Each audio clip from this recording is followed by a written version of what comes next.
Il est là, papa. Papa. Faites quoi chez moi? Justement, c'est plus chez toi ici. C'est l'autre. Il y en a un autre là-haut. Quand on vous a emmené, les SS sont venus, ils ont tout saisi. Et pourquoi? Sors-toi, Simon! Je sais pas, c'est pas moi qui fais les lois. On peut pas rester là.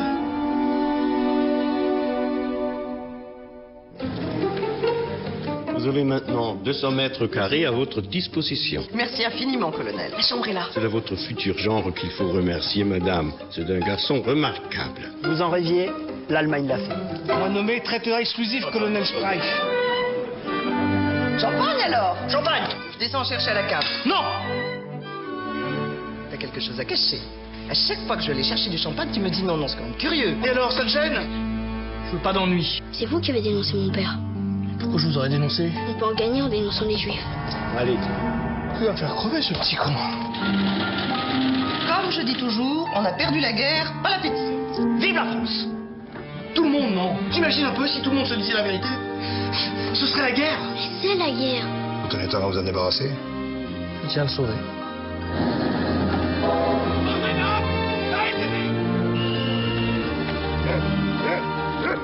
C'est prendre beaucoup de risques pour pas grand-chose. Pour pas grand-chose.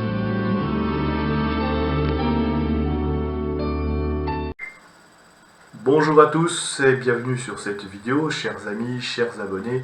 Je vous parle d'un film donc qui aura 20 ans cette année, Monsieur Batignolles, réalisé par Gérard Jugnot. Donc film qui a été réalisé en 2002, 20 ans donc, avec au casting on a Gérard Jugnot qui joue le rôle de Monsieur Edmond Batignolles, le charcutier. On a le jeune à l'époque Jules Citruc dans le rôle de Simon Bernstein, Jean-Paul Rouve, et oui, qui est là aussi, dans le rôle de Pierre-Jean Lamour, aussi Michel Garcia, Marguerite, qui joue le rôle de Marguerite Batignolles, la femme du charcutier. C'est produit par Dominique Farrugia, et c'est pas un film dramatique, c'est une comédie, on va dire, c'est une comédie dramatique. Il y a des moments drôles, touchants, émouvants, sur une période, sur une période assez compliquée de l'histoire de France, et qui est l'occupation. Qu'est-ce que c'est un petit peu le casting comme ça? Alors on est en Paris, on est à l'été 1942, la France vit à l'heure allemande, sous l'occupation, et on a comme ça dans le Paris de cette période un petit peu compliquée, un charcutier traiteur, un certain Edmond Batignolles, qui ne fait pas d'histoire, qui cherche un petit peu, qui veut pas faire de vagues, et puis qui va être embarqué comme ça, malgré lui, il va être un petit peu, amené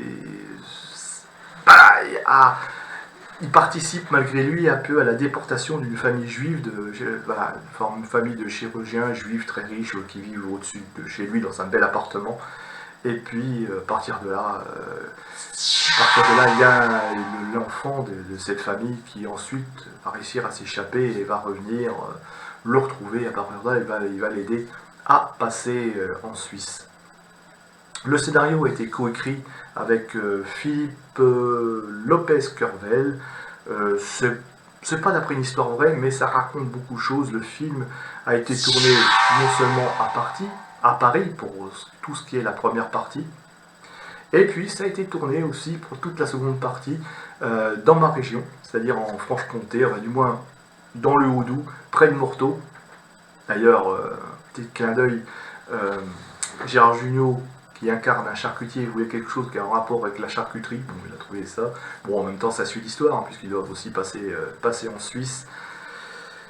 Eh bien, je dois dire, pour l'avoir revu, c'est un très bon film. Franchement, j'en ai vu des films de guerre, j'ai vu des films sur la guerre, des films de guerre, des films qui soient français, américains, ou anglais, russes, etc., sur cette période, et je dois dire que là, c'est un très très beau film. C'est à la fois drôle, c'est à la fois touchant, c'est à la fois émouvant, mais ça ne verse jamais dans le pathos. Il n'y a pas de violon qui dégouline avec des adieux, bref, ça reste très sobre, ça reste naturel, ça reste un petit peu, ça montre un petit peu le quotidien de ce que ces gens pouvaient vivre à l'époque, dans une reconstitution qui est absolument fantastique.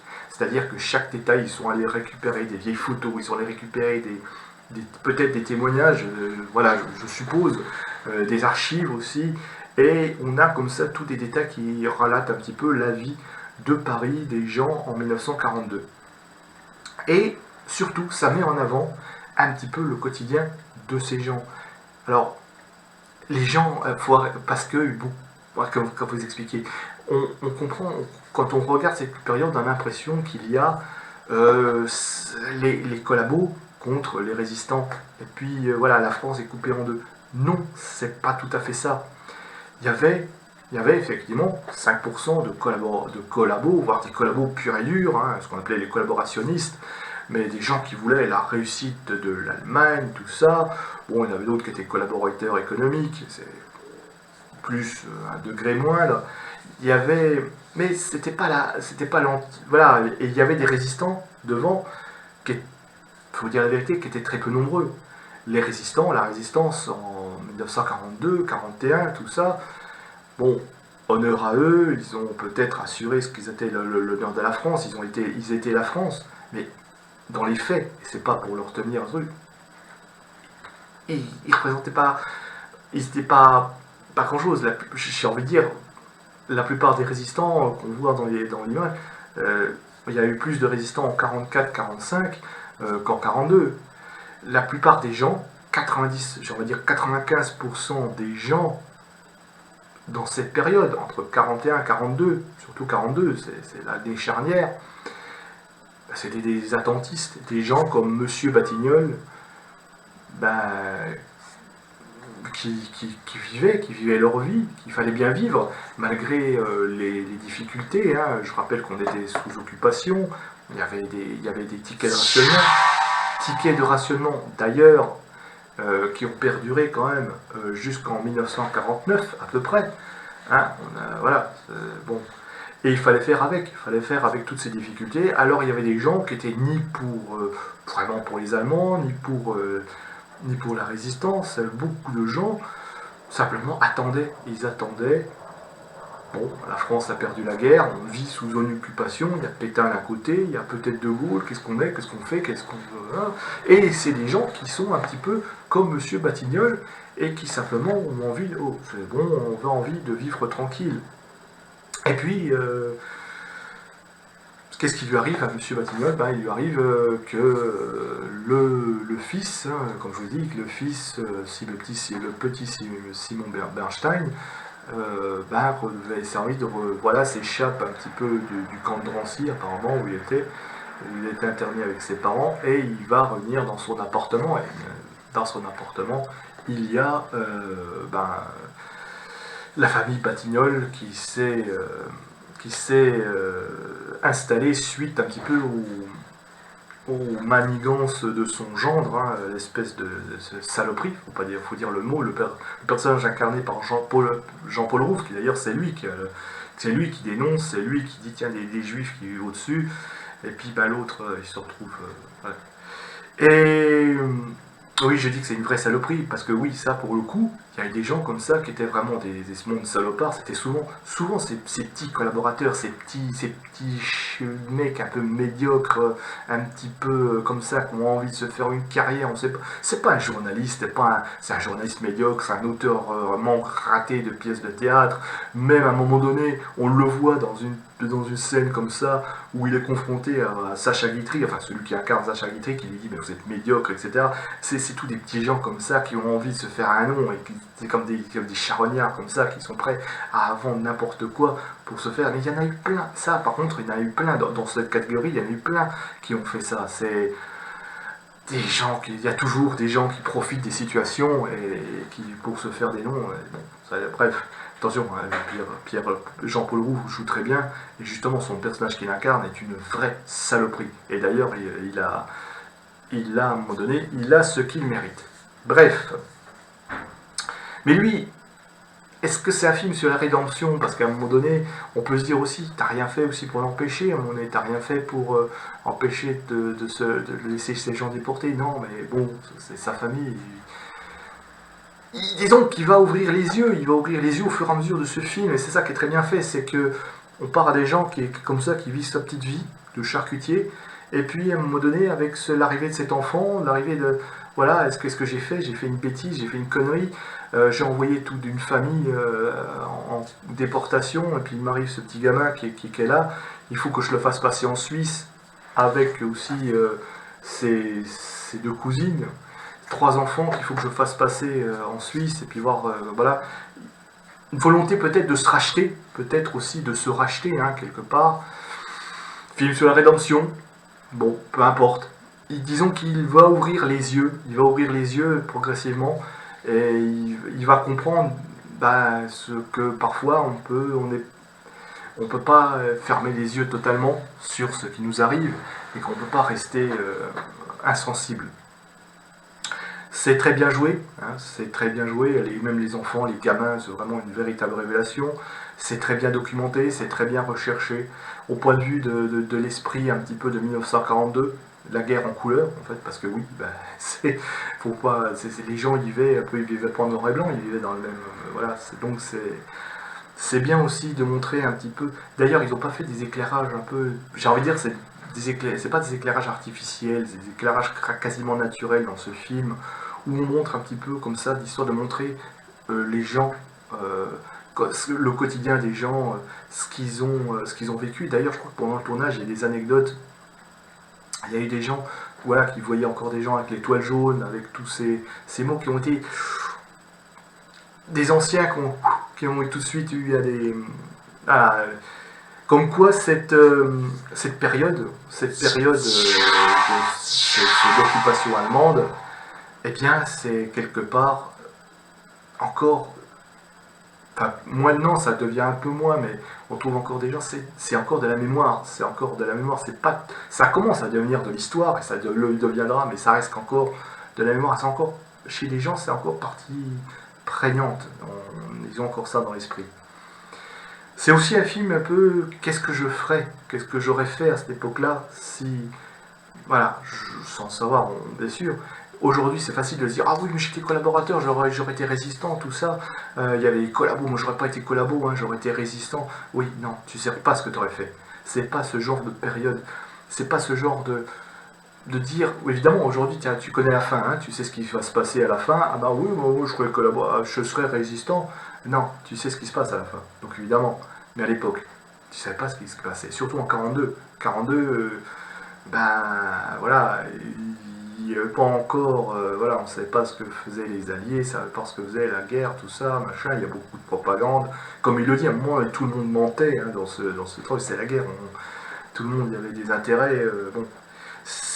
Qu'est-ce que j'aurais fait? Moi, des fois, on peut se poser cette question, alors, mais j'espère ne pas avoir à répondre à cette question, parce que, bon, j'espère rester dans l'ignorance de cette question pendant longtemps, hein. Je touche du bois en espérant ne pas avoir à connaître cette période. Mais voilà, qu'est-ce que j'aurais fait à cette période? Est-ce que j'aurais été quelqu'un qui aurait eu le courage de sauver un jeune garçon? Est-ce que j'aurais eu le courage de... Voilà, c'est dans ces périodes-là qu'on a vraiment des gens ordinaires qui deviennent des héros. C'est ça le propos de Monsieur Batignolles.